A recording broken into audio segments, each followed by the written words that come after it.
विषय तो मैं बताना चाहता हूँ, जो दीवानगी इस वक्त मुझे मुंबई में नजर आ रही है, स्पेशली झोपड़पट्टी में, जो ये सीएम एकनाथ शिंदे ने अपनी स्कीम लाए, लाडली बहना की जो स्कीम लाए हैं, जिसके तहत महाना 1500 रुपया जो लड़कियां औरतें 18 साल से 65 साल के दरमियान में उनको मिल रहा है, और 2 महीने का 3-3 हजार रुपये मिल चुका है। और जिस तरीके से हम देख रहे हैं कि एक होड़ सी लगी है, औरतों में एक होड़ सी लगी है कि बस फॉर्म भरना है और इस स्कीम का फायदा लेते हुए हमें महाना 1500 रुपया मिलना चाहिए। तो इसकी अच्छाई और बुराई जो हमारे नजरिए से, मेरे और इमरान खान के नजरिए से, इस मौजूद पे हम डायरेक्टली डिस्कशन करेंगे। पहले मैं इमरान खान से कहूंगा, जो कि लीडिंग सोशल वर्कर है मजगांव मुंबई के, कि वो अपना नजरिया रखिए इस स्कीम के मुतालिक। बाद में मैं मेरा नजरिया रखता हूँ। ये जो हमारे चीफ मिनिस्टर एकनाथ शिंदे साहब ने जो ये स्कीम निकाले लाडली बहन करके, और मैं देख रहा हूँ कि लेडीज है जो भी, और वो सब अपना बीएमसी में या जहाँ पर अपना शिवसेना की ऑफिस है वो अपना फॉर्म जा करके सबमिट कर रहे हैं। और ये जो 1500 रुपया महीना आ रहा है, तो मेरा नजरिया ये है कि ये जो 1500 रुपया बोले तो पर डे का 50 रुपीज जो लेडीज के लिए, समझो उसकी जो नीड्स है, बच्चों के लिए फ्रूट लाना है, बच्चों को खर्चा देना है, चिप्स के लिए, चॉकलेट के लिए, जो 1500 रुपया मिल रहा है, कहीं ना कहीं वो एक बेनिफिट है कि जो उनको कहीं ना कहीं फैमिली यूज के लिए, पर्सनल यूज के लिए काम आ जाएगी। और इसके साथ में ये भी मैं कहना चाहूँगा कि जैसा ये अभी इलेक्शन आने वाला है नवंबर में, तो मैं ये भी उम्मीद रखूंगा कि हमारे जो चीफ मिनिस्टर है वो उसको बरकरार रखे इलेक्शन के बाद में भी। ये जो स्कीम चालू हुई, लास्ट डेट इसका था 31 अगस्त। अब उसको एक्सटेंड किया गया नवंबर दिसंबर के लिए। और इस स्कीम के तहत ये जो महायुति की सरकार बनी है, उन्होंने ये वादा किया कि हम महाना 1500 रुपया फीमेल्स को देंगे, औरतों को देंगे। मेरा कहने का मकसद ये है कि इस हुकूमत को बन के 2 साल से ज्यादा का अरसा गुजर चुका है।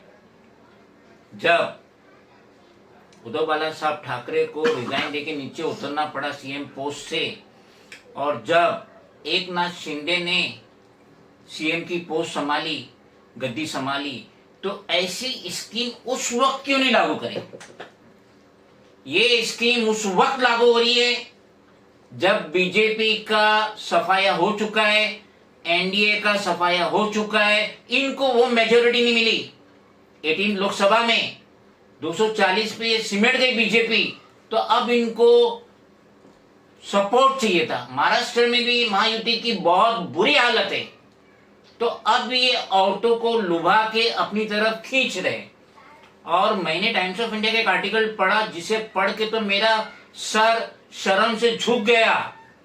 ये जो आईएएस ऑफिसर है, कमिश्नर, कलेक्टर, आज वो ये लाडली बहने का जो ऑनलाइन फॉर्म भर रहे, ऑफलाइन फॉर्म भर रहे, उसको वो स्क्रूटनी नहीं कर रहे। ये आईएएस ऑफिसर क्या ये स्क्रूटनी के लिए बने?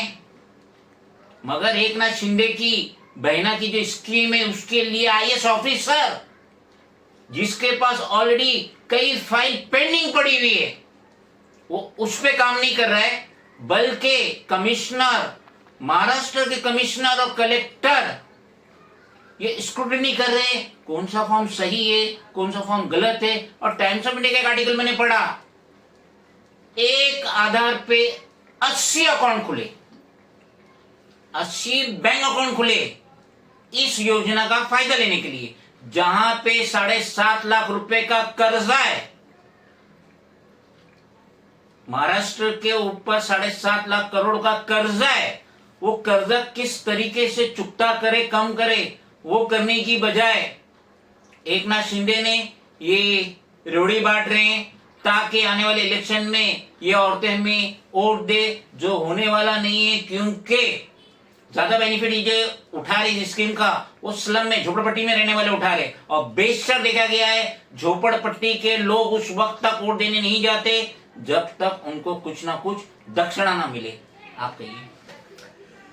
जैसा ये है, तो ये जो बेनिफिट जो लेडीज को दी जा रही है और ये गरीबों के लिए है करके, तो मैंने जैसे बोला, जैसे हमारे सर ने बोले कि ये क्या वोट के लिए है, सीट्स के लिए है, इनको वापस गवर्नमेंट में आना है, और अगर ये इलेक्शन तक रहेगा और बाद में बंद हो जाएगा तो ये स्कीम का लेडीज लोग के लिए कोई बेनिफिट, कोई स्कीम नहीं है इसलिए। नवंबर दिसंबर के बाद इनका पता भी नहीं रहेगा।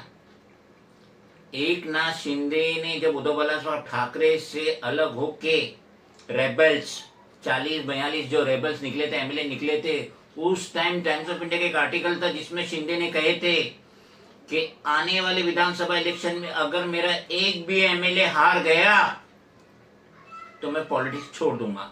तो मेरे तो यही रहेंगे एकनाथ शिंदे से कि अभी नवंबर दिसंबर में जो इलेक्शन होने वाले हैं, आप रिजाइन ही दे देना, क्योंकि आपके 41-42 एमएलए में शायद ही कोई जीते, शायद ही कोई जीते, क्योंकि इन्होंने कोई काम नहीं किए, उनको कोई पोर्टफोलियो नहीं मिला। सारे पोर्टफोलियो शिंदे ने अपने पास रखा, फडणवीस ने अपने पास रखा, और बाद में आगे अजीत पवार उन्होंने ले लिए। ये जितने रेबल एमएलए थे जो ये सोच कर रहे थे कि मिनिस्टर बनेंगे, चुनिंदा लोगों को मिनिस्टर बनाया गया। और ये जो योजना है ये नवंबर दिसंबर के बाद नजर भी नहीं आएंगी, क्योंकि ये महायुति की हुकूमत ही नहीं बनने वाली महाराष्ट्र में।